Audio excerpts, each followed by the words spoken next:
नमस्कार प्रिय साथियों, आपका बहुत बहुत स्वागत है आपका अपने YouTube चैनल अमृत ज्ञान में। प्रिय साथियों, आज इस वीडियो के माध्यम से हम बात करेंगे केतु देव की कि जन्म कुंडली के विभिन्न भावों में केतु देव कैसा परिणाम देते हैं। प्रिय साथियों, ये एक शोध पर आधारित वीडियो है, इसलिए ये हर लग्न पर और हर राशि वालों के लिए बिल्कुल सटीक बैठेगा। इसका जवाब आप हमें कमेंट सेक्शन में ज़रूर दीजिएगा कि क्या आपके केतु देव जिस भाव में हैं उस भाव से संबंधित आपको वीडियो में बताए गए जो रिजल्ट्स हैं उसके अनुरूप केतु देव रिजल्ट कर रहे हैं कि नहीं कर रहे हैं। ये आप हमें कमेंट्स के माध्यम से अवश्य बताइएगा। साथियों, राहु की तरह केतु देव भी एक छाया ग्रह हैं। यदि किसी व्यक्ति के ननेहाल पक्ष की जानकारी अगर करनी हो तो केतु देव से प्राप्त की जा सकती है। त्वचा संबंधी रोग उस व्यक्ति को होगा या नहीं, इसके बारे में भी जानकारी की जा सकती है। उसको किसी प्रकार की क्या कोई एलर्जी होगी, इसके बारे में जानकारी प्राप्त की जा सकती है। और जीवन में क्या कोई अधूरापन रहेगा इस व्यक्ति के, इसके बारे में भी केतु की स्थिति से जानकारी प्राप्त की जा सकती है। तो साथियों, देर न करते हुए आइए हम अपना वीडियो शुरू करते हैं और देखते हैं कि जब भी केतु देव लग्न में ही विराजमान हो, लग्न जो कि हमारा प्रथम भाव होता है, जब भी केतु देव लग्न में विराजमान हो तो ऐसा व्यक्ति के जो रिजल्ट कैसा करेंगे केतु देव। तो ऐसे व्यक्ति का जो आरंभ की आयु होती है, सपोज करिए आरंभ के जो 30 वर्ष की आयु मान लेते हैं, तो ऐसा व्यक्ति बेहद ही चंचल शौक होता है, बहुत ही मिलनसार होता है। परंतु 30 वर्ष की आयु को क्रॉस करते ही अचानक से उसमें परिपक्वता आ जाती है, एक मैच्योरिटी आ जाती है। उसका जो ध्यान है वो आध्यात्मिक जगत की तरफ जाना शुरू कर देता है। वह ईश्वर, मोक्ष, धर्म इस प्रकार के बिंदुओं की खोज में लग जाता है। उसको सोचना पड़ता है कि यदि मुझे कोई ऐसा गुरु मिल जाए जो मुझे इन सब बातों का उत्तर दे सके। हालांकि कायरता शब्द तो नहीं कहना चाहिए मुझे यहाँ पर, परंतु ऐसा व्यक्ति थोड़ा सा डरपोक जरूर होता है।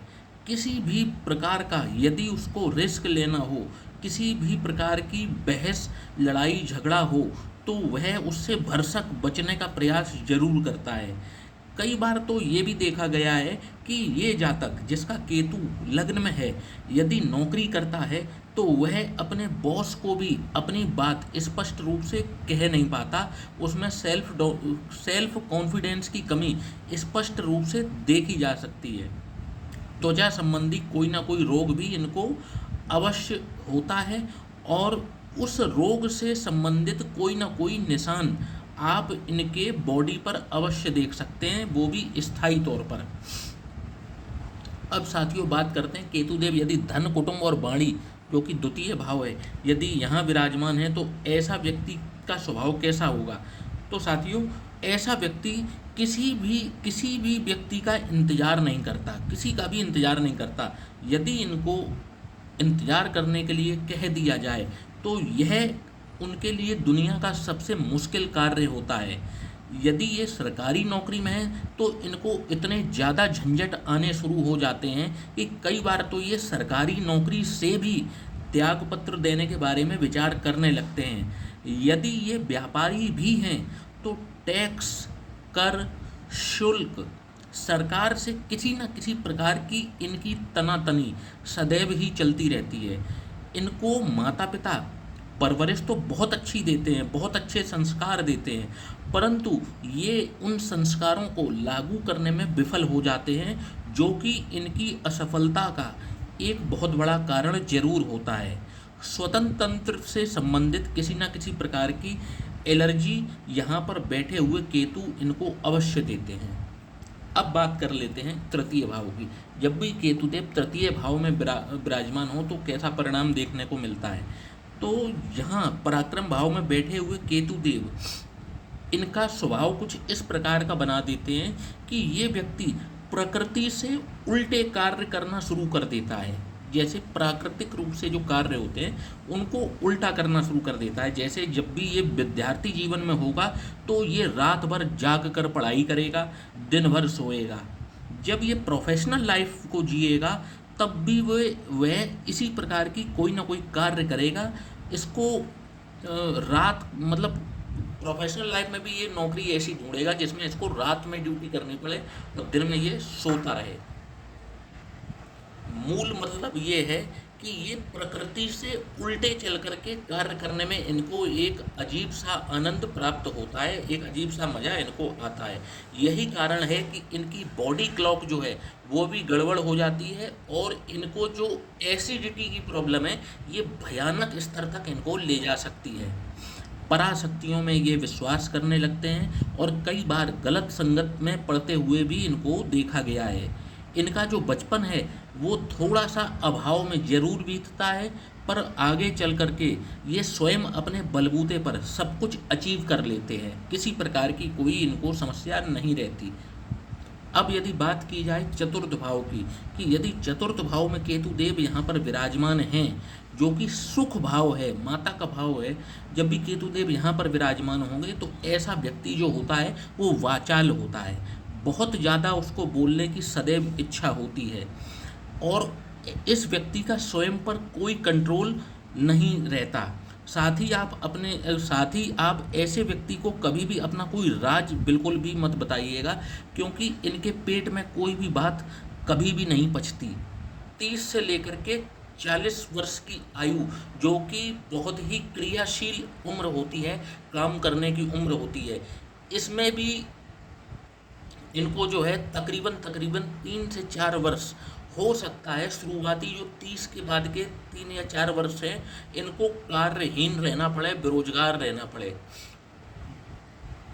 इनकी कहा जाए तो जल्दी किसी से बनती नहीं है, यदि बन जाती है तो थोड़े समय के लिए बनती है, फिर उससे कोई ना कोई विवाद हो जाएगा और जो बातचीत है, दोस्ती है, वो जल्दी ही समाप्त हो जाती है। अब बात कर लेते हैं केतु यदि पंचम भाव में विराजमान हो तो कैसा परिणाम देखने को मिलता है। तो ऐसे व्यक्ति को अपने कार्य को लगातार टालते रहने की एक अजीब सी आदत होती है। वह कार्य को तब तक टालता है जब तक कि उसकी लास्ट डेट नहीं आ जाती, और ये उस कार्य को तब तक नहीं करते हैं जब तक इनके जान पर या नौकरी पर बन ना आए, और तब जा कर के ये उस कार्य को करते हैं। हवाई किले बनाने में माहिर होते हैं और अपने बॉस तक को ये हवाई किलों के माध्यम से कई बार मूर्ख बनाते हैं। इन्हें समझना आसान नहीं है, कब ये झूठ बोल रहे हैं, कब ये सच बोल रहे हैं, ये समझना लगभग नामुमकिन सा हो जाता है। अब बात कर लेते हैं छठा भाव। केतु देव जब भी छठवें भाव में विराजमान होंगे, जो कि त्रिक भाव है, यहाँ पर बैठे हुए केतु देव ऐसे व्यक्ति का जो पाचन तंत्र है उसको खराब कर देते हैं, बहुत खराब कर देते हैं। ऐसा व्यक्ति जो है वो आपको लगेगा कि दिन भर किसी न किसी से बहस करते ही रहता है। ऐसा व्यक्ति मतलब बहस करने में माहिर होता है, और ऐसा कोई दिन नहीं जाता जिस दिन इन्होंने किसी न किसी से बहस ना की हो। यहाँ पर बैठे हुए केतु देव थोड़ा सा इनको आकर्षक व्यक्तित्व का धनी जरूर बना देते हैं, परंतु ऐसे व्यक्तियों को बहुत जल्दी नज़र भी लग जाती है। वैसे ये थोड़े कंजूस प्रवृत्ति के होते हैं, खर्च करने से पहले ज़रूर सोचते हैं, परंतु फिर भी इनकी आर्थिक तंगी जो है वो लगातार चलती ही रहती है। अब बात कर लेते हैं यदि केतुदेव सप्तम भाव में विराजमान हो तो कैसा परिणाम देखने को मिलता है। जब भी केतुदेव सप्तम भाव में विराजमान होंगे, जो कि विवाह का भाव है, रिलेशनशिप का भाव है, तो यहाँ जब भी केतुदेव विराजमान होंगे तो ये बिल्कुल भी अच्छा संकेत नहीं है। यदि ये व्यक्ति कुंडली मिलान करके विवाह नहीं करता है तो इनके दाम्पत्य जीवन में युद्ध विचार, जो विचारों का युद्ध है अपने जीवन साथी के साथ में, वो अवश्य ही होता है। और ऐसी स्थिति अवश्य निर्मित हो जाती है जिससे कि केवल सोसाइटी को दिखाने के लिए ये उस रिश्ते को निभाते चले आते हैं। यदि मामला ज़्यादा बिगड़ जाए, केतुदेव के ज़्यादा बुरे परिणाम आने लगे, तो ये ससुराल पक्ष से ब्लैकमेल होते हुए भी देखे जाते हैं। अब यदि बात की जाए केतुदेव यदि अष्टम भाव में विराजमान हो तो कैसा परिणाम देखने को मिलता है। तो जब भी केतुदेव अष्टम भाव में विराजमान होंगे तो ऐसे व्यक्ति का जो लगभग 40 वर्ष की आयु तक जीवन में किसी भी प्रकार का स्थायित्व नहीं मिलता, चाहे वो पर्सनल लाइफ हो चाहे वो प्रोफेशनल लाइफ हो। वह अपने दोष कभी भी देख नहीं पाता, उसके अपने अंदर के दोषों को वो कभी भी देख नहीं पाएगा। दूसरों के दोष देखने में उसको महारत हासिल होती है। गलत संगत को ये खुद पल्लवित करते हैं, पोषित करते हैं, और जब गलत संगत इनके लिए आत्मघाती बन जाती है तब सिवाय पछतावे के इनके पास कुछ भी शेष रह नहीं जाता। अब बात कर लेते हैं केतुदेव यदि नवम भाव में विराजमान हो तो कैसा परिणाम देखने को मिलेगा। तो नवम भाव में जो कि एक भाग्य भाव है, जब भी केतुदेव विराजमान होंगे तो ऐसा व्यक्ति प्लानिंग बहुत बढ़िया करेगा, इतनी बढ़िया प्लानिंग करेगा जो कि कागज़ पर उसको सेट करेगा कि आप भी यदि उसकी प्लानिंग को देखोगे तो उसके मुरीद हो जाओगे। परंतु जब भी उस प्लानिंग को इम्प्लीमेंट करने की बात आ जाए तब बस उनकी सारी की सारी हवा निकल जाती है। परिश्रम से इनको बहुत ज़्यादा डर लगता है, कभी भी किसी कार्य को ये नियमित रूप से नहीं कर पाते और यही इनकी असफलता का कारण भी रहता है। कई बार ये जोश में आकर के होश खो बैठते हैं और अपना नुकसान कर बैठते हैं। अब यदि बात की जाए केतुदेव दशम भाव में विराजमान हो तो कैसा परिणाम देखने को मिलेगा। तो जब भी केतुदेव दशम भाव में विराजमान होंगे तो ऐसे व्यक्ति के अपने पिता के साथ मामूली नहीं घोर विवाद होंगे। कभी भी इनकी और पिता की एक जैसी राय नहीं होगी। जब भी मिलेंगे किसी न किसी प्रकार का झगड़ा बहस ये जरूर करेंगे। ये इतनी जल्दी शीघ्र क्रोधित हो जाते हैं कि इनके आसपास वालों को ये सोचना पड़ता है कि यदि इनसे बात करना चाहें तो उसकी शुरुआत कैसे करें। अहंकार इनके अंदर कूट कूट कर भरा होता है और ये स्वयं की परेशानी दूसरों पर थोपते हैं। जब भी ये परेशान होते हैं तो ये सोचने लगते हैं कि मैं अकेला ही क्यों परेशान रहूं, क्यों ना मैं साथ में सबको ही परेशान करूं। तो अब बात कर लेते हैं केतुदेव जब भी एकादश भाव में विराजमान होंगे तो कैसा परिणाम देखने को मिलेगा। तो ऐसा व्यक्ति बहुत ही धार्मिक होता है, बहुत ही आस्थावान होता है, किसी भी व्यक्ति पर शीघ्र ही विश्वास कर लेता है। अगर इनको दानवीर कहा जाए तो कोई भी बात ये गलत नहीं होगी, ये एक तरीके से दानवीर ही होते हैं। इनको भी स्किन, त्वचा और श्वसन तंत्र से संबंधित कोई ना कोई एलर्जी जरूर होती है और जीवन का कोई एक महत्वपूर्ण कार्य इनका या महत्वपूर्ण इच्छा इनकी अधूरी रह जाती है। अब यदि बात की जाए केतुदेव यदि द्वादश भाव में विराजमान हो तो कैसा परिणाम देखने को मिलता है। यदि देखा जाए जब भी केतुदेव द्वादश भाव में विराजमान होंगे तो ऐसा व्यक्ति ननिहाल से बहुत ज़्यादा निकट होता है। ननिहाल में ज़्यादातर समय ऐसे व्यक्ति का बीतता है, उसका लगाव भी बहुत ज़्यादा होता है ननिहाल पक्ष से। साथ ही ऐसा व्यक्ति भ्रमणशील बहुत ज़्यादा होता है।